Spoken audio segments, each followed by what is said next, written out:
Hello, everyone. Thanks for tuning in once again to Queen Amadai TV presents Beyond the Realm. Okay, so please go ahead and subscribe to the channel if you haven't done so already. Be sure to click the notification bell and click the word all so that you're notified each time that I go live on this channel. If you have not been receiving your notifications, please double check to make sure that you're still subscribed to the channel, because you know how they do out here in these YouTube streets. Okay? Now, with that all being said, let's get ready to get into it. All right, hello, Mike, Hiram X, Cherokee Descendant King, Intergalactic Wit, Latavia, Kathy B, Blackfoot, Brother Sly is the Black, Melanated Brown, Misfits, General Louverture, Nichelle, Original Man 718, Cutie Tootie. Okay, let's get into it, people. This is another story about possession and exorcisms. Hello, Judah Queen, Ronice, Lonnie, T.Y., Silent D is Black. Okay, so here it goes, people. So I hope you all scary folks got your sage burning. All right? Now, I know it's more scary when I do these stories at nights, but I can't always do them after dark. Okay? Although I may come back and do another one later on tonight since it's Friday. But let's get into it. The Exorcism, true story of Anna Ecklund. And by the way, I do believe that Netflix made a movie about this, in case you want to watch it. I haven't seen it, but I think I saw that online. Okay, so the story of Anna Ecklund is one that is not for the faint of heart. Let me put my glasses on it. Also, if anyone noticed strange chimes posted for my videos, please continue to screenshot those and email them to me. Thank you in advance. Okay. Now, the story of Anna Ecklund is not one for the faint at heart. At the time of its publication in 1935, it would have been quite a terrifying and eye-opening education into the life and practices of one of the Catholic Church's more extreme solutions to troubles of demonic possession.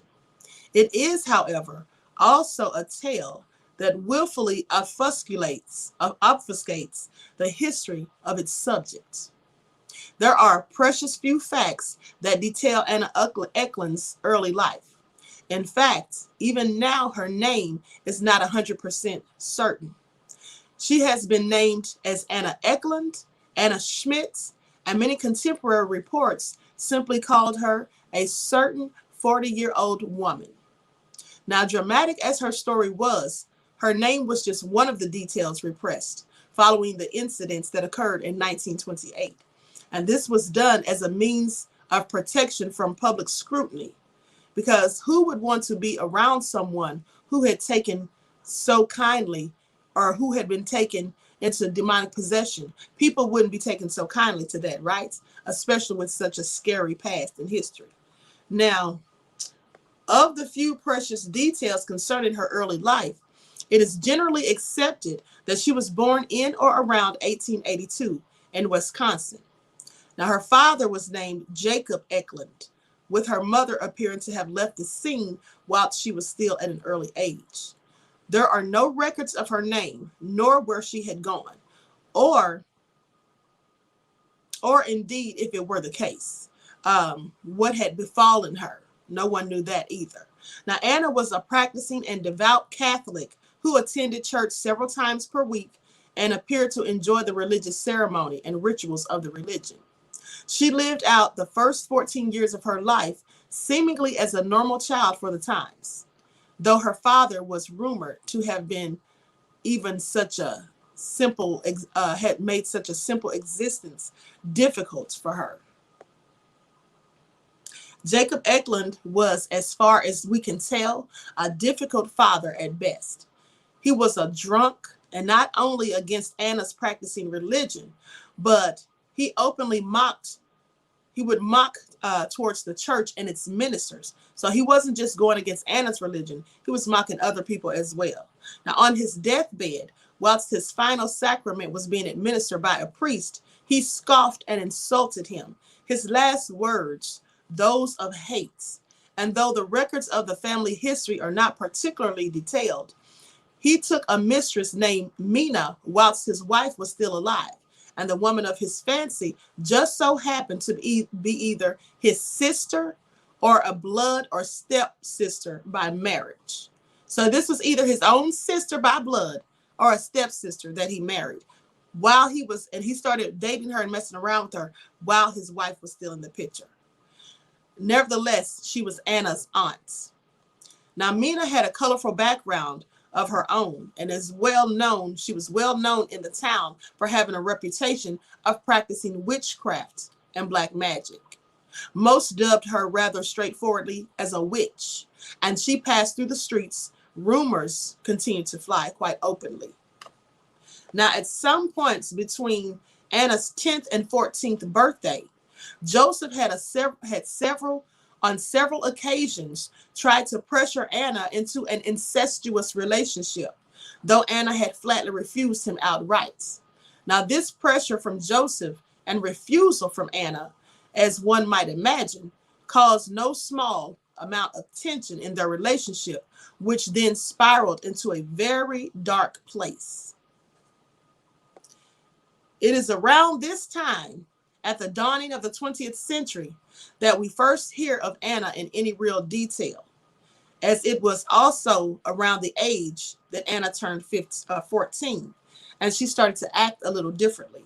She began missing church, and when she was questioned, told of how she was unable to attend, of how she felt revulsion in the presence of religious symbolisms, and a physical resistance that was creating a literal barrier, stopping her from entering any religious buildings.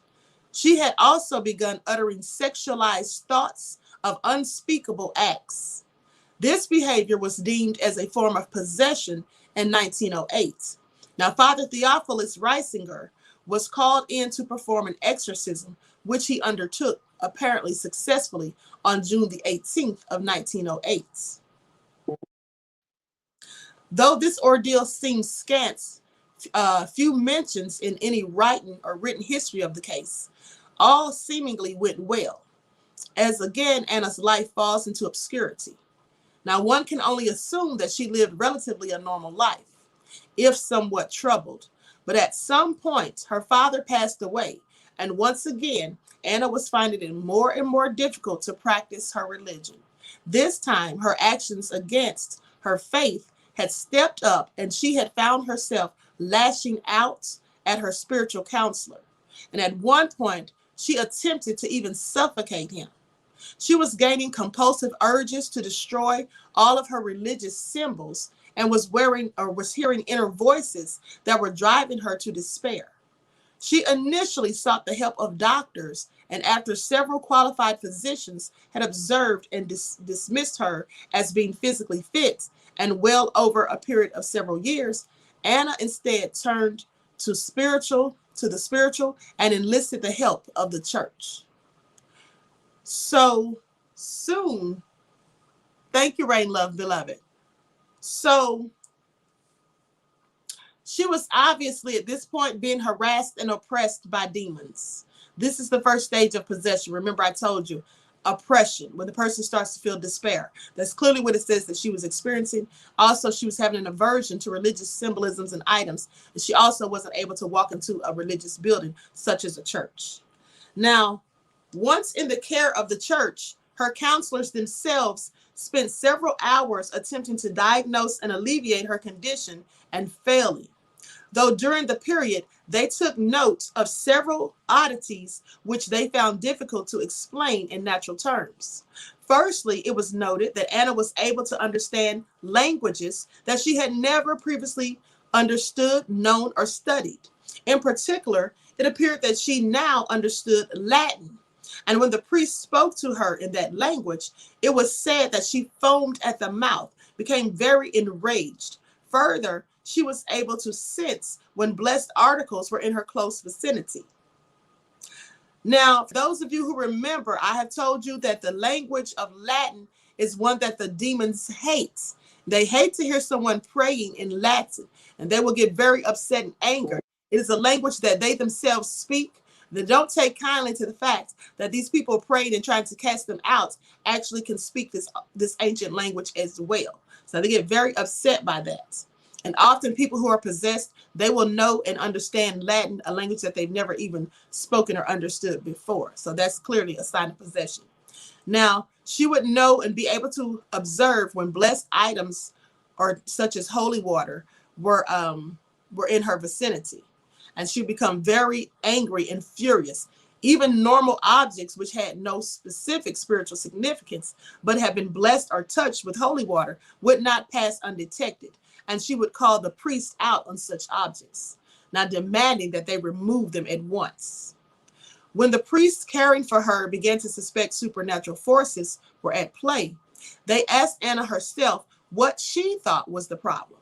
She acted completely unaware and was unable to give them any information regarding who or what may be behind the suspected demonic troubles that were now making her life so difficult.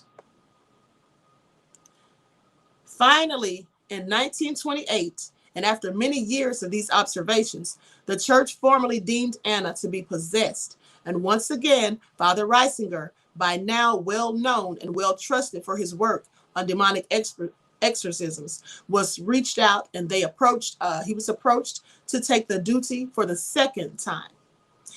It is from this point that a fuller picture of Anna can be built, as her time spent with Reisinger was well documented fully.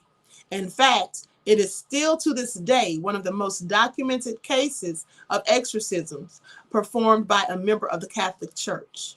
Now, the details of the ritual were witnessed by Father Joseph Steiger, a long-term friend of Reisinger's, and both witnesses' accounts were included in the pamphlet titled "Begone Satan," written by Karl Vogel and published in German in 1935 and in English in 1973. Its original intentions were to act as an informal pamphlet to be handed out to seminarians of the church to inform and educate them on the subject of demonic possession and the practice of exorcisms. The pamphlet tells of a very strange tale indeed. Now, Father Theophilus Reisinger was born in Bavaria in 1868, growing up on his small family farm. Highly religious from a young age, he was just 12 years old when, while suffering from an illness, he decided to devote his life to God, and at the age of 21, joined a monastery in Ecklund, a village that still today stands as an important pilgrimage point after a statue of Virgin Mary revived a young boy who had drowned in the river in 1489. Now, during his period in Ecklund, Reisinger decided that his future lied in the priesthood, but was denied the opportunity by the provincial father, who declined his application. Unperturbed, he set off to study in Sabask, and upon graduation with a strong recommendation in 1892, he then left for New York, where he stayed for a brief period before settling in Detroit, where he began as his life as a novitiate in 1899. Now, his training and studies complete, he was ordained as a priest and wound back up in New York, placed in the St. Fidelis Monastery. His life took a more bizarre turn in 1912, when he was transferred to Wisconsin, where he undertook exorcisms or battled evil spirits. Now, this work was not without criticism, and though he was well liked generally, it appeared there were some that were not keen on the amount of attention that he brought to perhaps the unfashionable elements of the Catholic Church. And in a short biography of his life, there was a passage that reads, "We must add that there were some, both without and within the province, who could not see eye to eye with Father Theophilus. We think it true to say that the opposition was not due to the personality of the man, but to the nature of his work, more specifically to his exorcisms." Now, indeed, his life work had been widely publicized in the press, as he had become more and more embroiled in the practice of demon extraction. No case had gathered more media attention at the time than his work on the exorcism of Anna Ecklund, which saw him placed onto the cover of Time magazine and which now loomed large over his head as he prepared to battle with her demons for the second time. Now, the drama of Anna's second exorcism in 1928 began immediately with her trip to the convent where the ordeal would take place. Now, it had been deemed appropriate that everything would be organized and undertaken in strict secrecy, and that Anna should be taken away from her home so as to not draw attention to herself and to allow her to return to a normal life after the procedure was completed. No one was to know of the events outside of those directly in contact with Anna, or those working alongside and assisting directly with the exorcism itself. Father Reisinger had thought he had found a suitable location in the convent in Earling, Iowa, though he first needed to join or to gain permission from both the Mother Superior of the convent and the pastor of the local parish to carry out the duty within his working borders. Now, the pastor, Father Steiger, was one long-term friend of Reisinger's, and so he approached, though reluctant. He agreed that if he could gain permission from the Mother Superior, then he would welcome the ritual to be performed under his watch. This was a rather disingenuous deal on Steiger's part, who expressed his fears for the practice to both Reisinger and to the bishop. He had only entered into the deal doubting that the Mother Superior would even agree in the first place. So he clearly didn't want to do it. He didn't want to be anywhere near those demons, in the presence of them. And he just was so sure that the nuns were not going to allow him to have the exorcism performed at the convents. But sadly for him, he was wrong. He was then rather dismayed to find out that Reisinger had in fact already gained the permission prior to his approach. And so the pastor anxiously stepped aside and permitted Anna to be transported to the convent where the exorcism could begin. Anna traveled by train to the convent itself, and the priest escorting her first found it necessary to make the personnel of the train aware of the situation just as a precautionary measure. Now, when Anna arrived at Earling Station, though it is documented that she was herself very willing and happy to enlist the help of the church and to submit to an exorcism, she attacked the priest who had come to meet her, lashing out and choking them. Reisinger was to arrive at the convent on the same night as Anna, but another route, he was supposed to come by another route so as to keep the pair separate until the exorcism was to begin in proper. Now, he had arranged to be driven by Steiger, whose car was apparently rather new and in perfect working order. And on the night in question, however, the car failed to start and no mechanical fault could be found. So it failed in making any headway towards the station where he was supposed to collect the priest. Arriving 2 hours late, he found a calm Reisinger who merely shrugged off the complication as the work of the devil. So he knew it was nothing but the devil trying to intervene and get them not to come. So he stated, "We'll try his utmost to foil our plans." That's what he said. The devil will try his utmost to foil our plans. Finally, all parties converged at the convent and preparations for the exorcism could begin in earnest. Now, on the night of August the 17th, once everyone had arrived and settled into their temporary new home of the convent, Anna immediately began emitting behavior that would terrify the permanent occupants. During their time at the convent, the nuns would assist Father Reisinger with his duties as exorcist and take care and watch over Anna. During meal preparations, one of the sisters in the kitchen took it upon herself to sprinkle holy water over Anna's meal before taking it to her room and to serve it to her.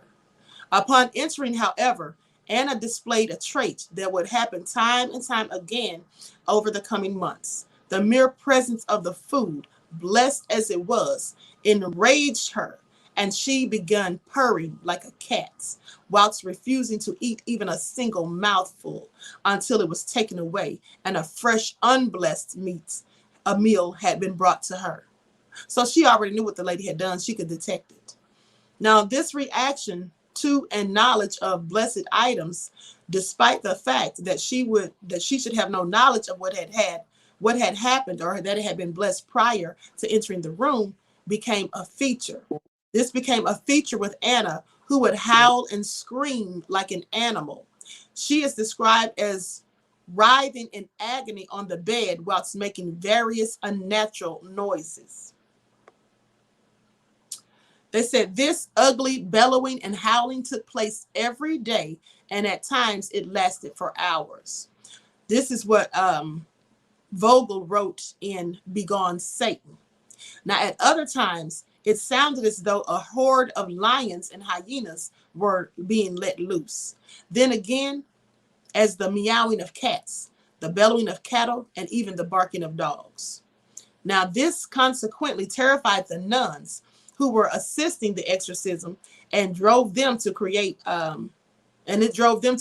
rotating schedule that allowed for each of them to work for only a short period before being able to rest and recuperate away from the screens.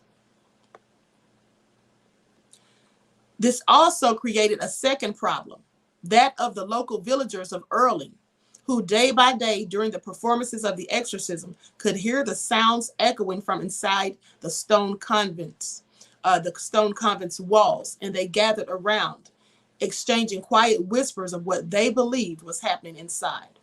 Now, on the morning of August the 18th, the exorcism finally begun. Father Reisinger almost immediately came to the conclusion that it would be a very long and prolonged affair that would span several attempts, and this first episode lasted for 8 days until August the 26th, opening as it meant to go on. Now, on Father Reisinger's advice, the sisters had tied the arms of Anna.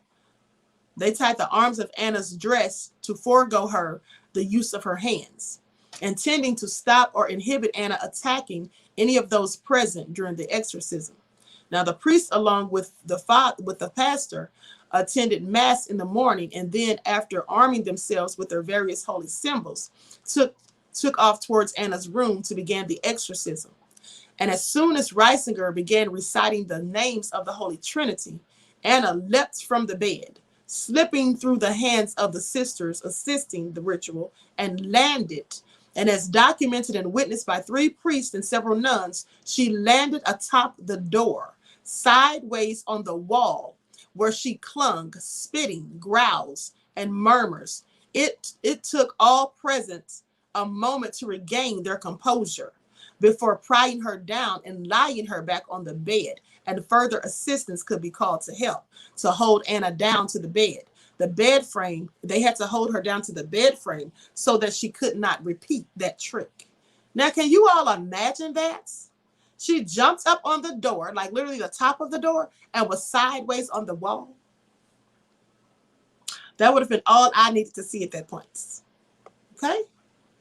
Now, although Anna had not eaten well for weeks, and not at all during the days of the exorcism, she began to froth at the mouth, vomiting vast quantities of substances.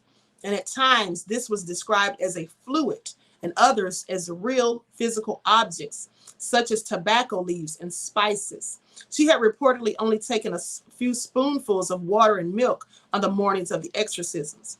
However, during the ritual itself, they said that she would vomit up 20 or 30 times a day these bizarre expulsions at times described as quantities that were, humanly speaking, impossible to fit inside of a normal human being.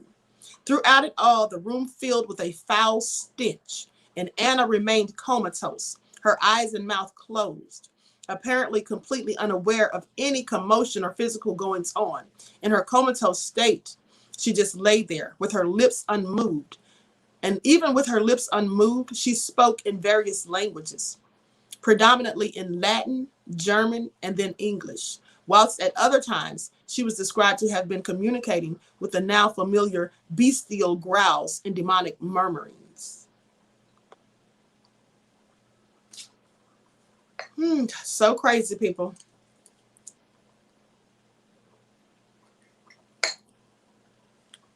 The evil spirits, they say, simply spoke in an audible manner for someone from somewhere within her.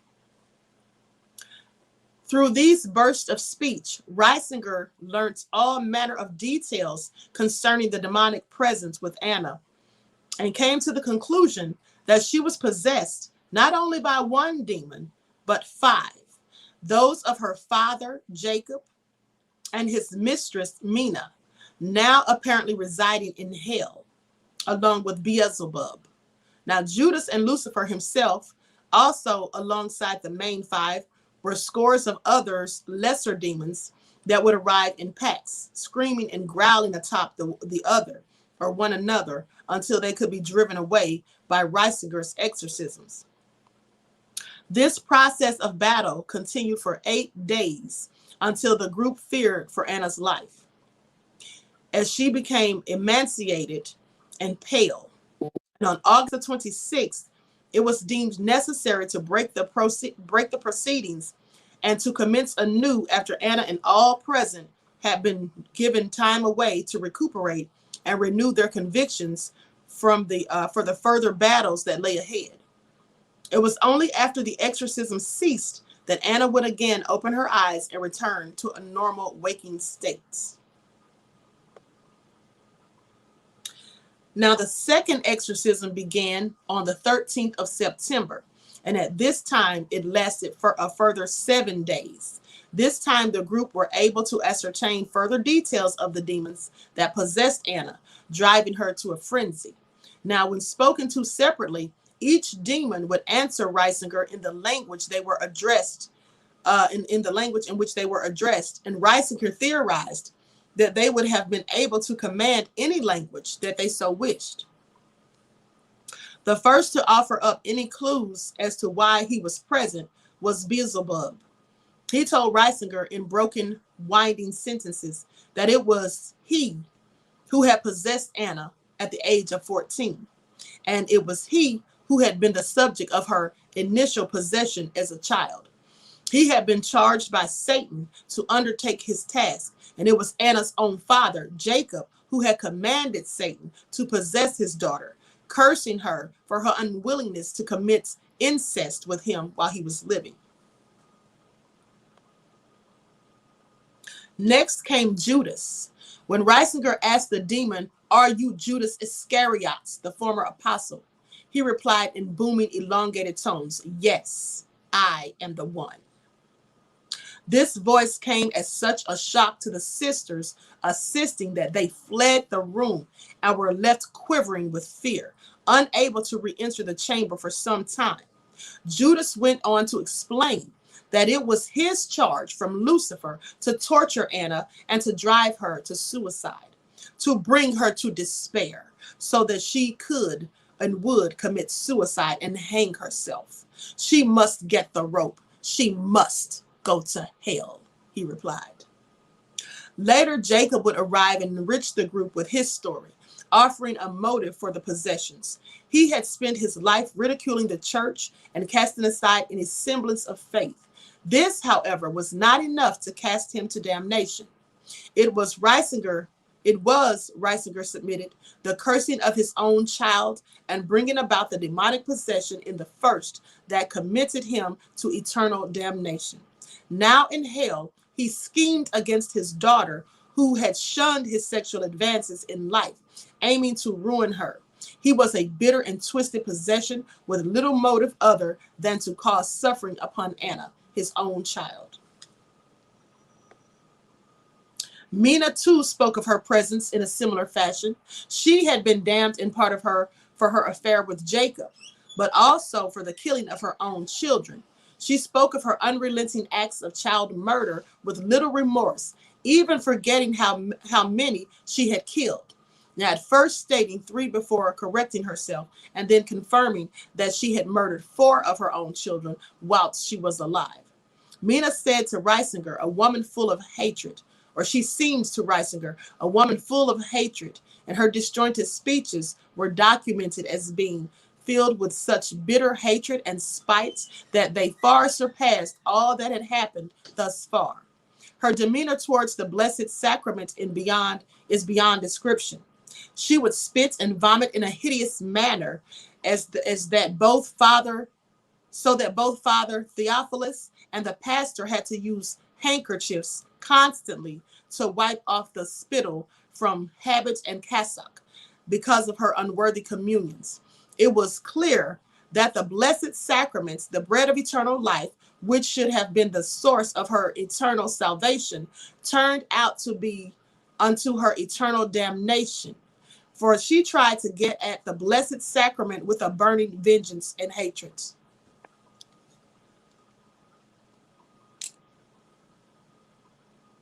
Let me tell you all something. This is very strange because as I'm reading this, I'm realizing something. Hold on, let me go to the chats. Got your sage burning. Okay. Let me tell you all something though, right? Silent D says block Joe 32. Listen, people. This is all weird because as I'm reading this story, now I'm remembering the dream that I had last night. It was a very strange dream. And I was wondering what the dream was all about. There was a priest, and it was me and it was some other woman. I don't remember who she was, but we had met him in this building and we were talking to him. And then he started talking crazy like he was possessed. And then he started spitting at us. And so now as I'm reading this and it said that she kept spitting at the priest, I'm thinking I was dreaming about this story that I'm telling. How crazy is that, right? But let me continue.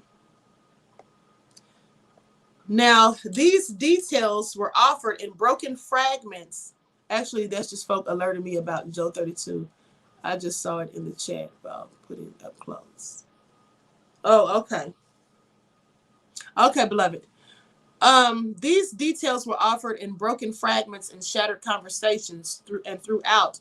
Hordes of lesser demons would break in the stream of questioning with their howling and protestations of pain and suffering, while these interrogations were underway.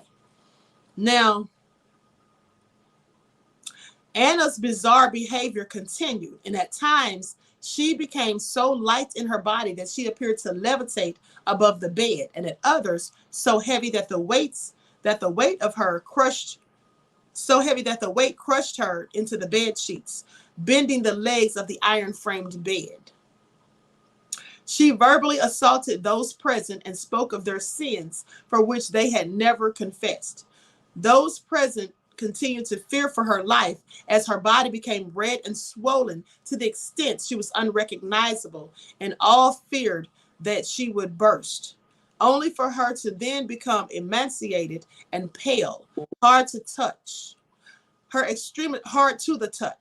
extremities stretched and elongated, and her lips became swollen compared to the size of her hands. The room itself became a stench-filled pit of despair, and none could remain for any period of time.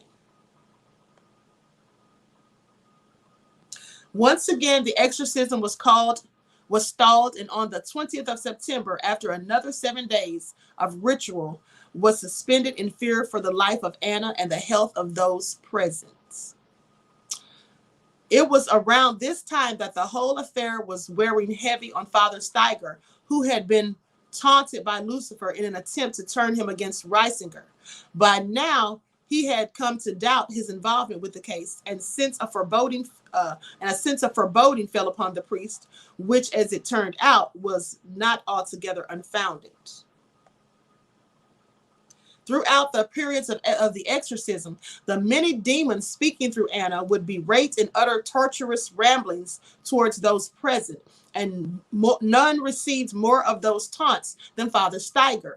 He found it difficult to sleep at nights and told of how rats were scratching in his walls night after night, or how the prolonged disturbances or how his room would vibrate and rumble. In both cases, once he had given prayer and equipped himself with his religious symbols, the problems would then cease. But the prolonged disturbances had begun to take a toll on his well-being. He voiced his agitations directly with Reisinger, who had been a lifelong friend to Steiger, but whose presence now brought about a feeling of annoyance to the troubled Pastor Reisinger, as usual. And now, as usual, it took all that he had, and he took all that came upon him in stride, assuring him that it was but the work of the devil and that he was working to dislodge their friendship or their relationship. Not wholly relieved, Steiger reluctantly continued in his assistance, and so it was so. Now, that on one evening during the second period of the exorcisms, Lucifer was able to carry out a threat, this time directly on his life. It had not been unusual for Steiger nor all those present to listen to prolonged speeches containing threats at one time or another. And at one time, the devil had told Steiger of how he would regret his involvement once the parish would turn against him under the puppeteering of the devil. He says, I'll incite the whole parish against you. The devil said, I will culminate you in such a way that you will no longer be able to defend yourself. Then you will have to pack up your stuff and leave in shame and regret. On this occasion, however, the threats that came from the demon were of a different nature. He says, I cannot harm God directly, but I can touch you in his church. Just wait until the end of the week. When Friday comes, then. The demon tailed his sentence off ominously. That very Friday, the pastor was called to a home visit within the parish to read the last sacraments to a dying woman. The family offered to collect the priest and drive him to their home, but found their car was unable to start. And so with the utmost care due to the devil's threat lying in the back of his mind, Steiger made his preparations, preparing for a safe journey, and took off in his own car to the home of the dying woman. He had driven the road 100 times before, and this lent him a manner of confidence, yet still he drove with the utmost caution. On his return journey, however, a black cloud appeared in the road ahead, and at the very moment he had driven on a long bridge that cast over a deep ravine. The car slammed into the railings of the bridge, overturned, and was left hanging over the edge, precariously balanced, and leaving Steiger tilting over the edge. A moment for either life or death. As luck would have it, he had suffered no serious physical injury and was able to crawl out from underneath the wreckage, where he was met by a local farmer who had heard the accident and driven to the scene to offer aid. Now, the farmer drove Steiger first to the doctors, who declared him fortunate and fit. Then after, back to the convent. As Steiger entered the room containing Anna, the devil filled the room with laughter. I certainly showed him up today. What about your new automobile? That dandy car, which was smashed to smithereens. It serves you right. Now, for the remainder of the exorcism, the devil would repeat the incident to Steiger, threatening him to be ready for a whole lot more fun.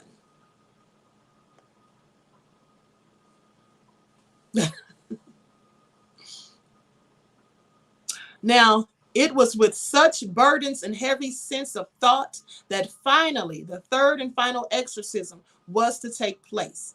This time, driving all involved to the limits of their physical and mental conditions. Now, on December the 15th of 1928, the group began what was to become the third and final session of the exorcisms. And as was usual, the stench, the growls, and the insults continued as expected. From morning until night, they battled with the demonic entities. Steiger deemed himself unfit and unable to be present for much of the final session. Having reached a breaking point, he found himself other work throughout the parish and kept away from large periods, but assisted Reisinger when he could. Now, over the past two exorcisms, many of the lesser demons had been driven away, and now A final battle awaited between the exorcist and the four main perpetrators of the possession. Reisinger, sensing victory, took it upon himself to continue the exorcism throughout the nights, and for 3 days and nights, he continued the rituals non-stop. Many were concerned that he would collapse and gave his appearance so that to that of a walking corpse. He had spent every ounce of his strength, and finally on December the 22nd made a significant breakthrough when Anna sprung from the bed, levitating so that only her heels barely touched the sheets. Exhausted, Reisinger commanded the demons to hell. Reisinger later admitted to a vision of the room circled in flame, with Lucifer and Beelzebub standing in the corner, seething in rage with their ability or their inability to assault the priest. He described Lucifer as tall with matted black fur on his lower hooved body. At the end of the vision, the room shook and rumbled with a vast energy before falling silent. Anna collapsed back onto the bed, opened her eyes and smiled, stating simply, "My Jesus, mercy, praise be Jesus Christ." The demons had departed, and with that, the exorcism ended. All that was left of the months of struggle was a foul stench that permeated throughout the room. Over the following months and years, Anna's life reportedly returned to normal. She continued practicing her faith with only a few small possessions and none that she could not handle alone. She returned to the convent 4 months later to express her thanks and was in good spirits and health. The convent itself fared less well. However, with every nun present during the time of the exorcisms putting in for a transfer, they all left after that. Now, unable to remain with the memories of what had gone on during those trying months in 1928, they all had to depart. And as a final word in the pamphlet, Teresa Wegerer, housekeeper to Father Steiger, gave the following testimony. And this is what she said. She said, "I was a witness to almost the whole period of the exorcism of the Earling Posession case, and I can truthfully say that the facts mentioned in Begone Satan are correct. Some of the scenes were even more frightful than described in the booklet. There is not the slightest doubt in my mind that the devils were present, and I will never forget the horrible scenes, vile, filthy, and dirty, as long as I live." Now, the descriptions and witness accounts of the exorcism of Anna Ecklund are at times bizarre and at others completely fantastical, as far as any skeptical person might understand. Whether or not we believe them is a matter of each of our own personalities, however. But it remains fascinating both in its ability to conceptualize an abstract aspect of faith and psychology, and in the sheer amount of international attention and scrutiny that came from the case. Even 80 years later, her exorcism remains as a pivotal case and has influenced generations of fiction and popular media on the subject.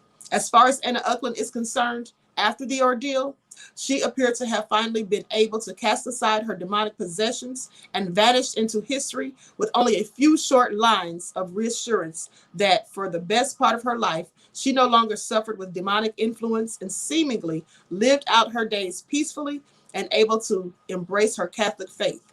Reisinger continued with his work as a priest in the Catholic Church, undertaking his more standard duties alongside exorcisms until on the 9th of November, 1941, when he passed away peacefully in his sleep at the age of 73.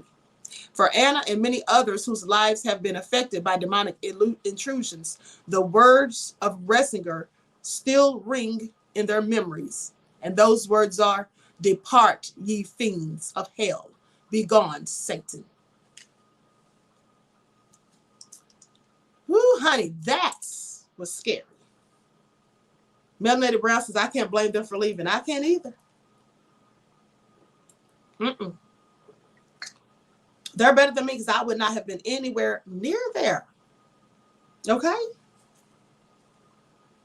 Got the power of Christ compels you. Melanated Brown, cut it out. Good for her, but I still wouldn't be effing with her. No, me either, honey. Mm-mm. No, no, no. So that was crazy, but that was a good story, right?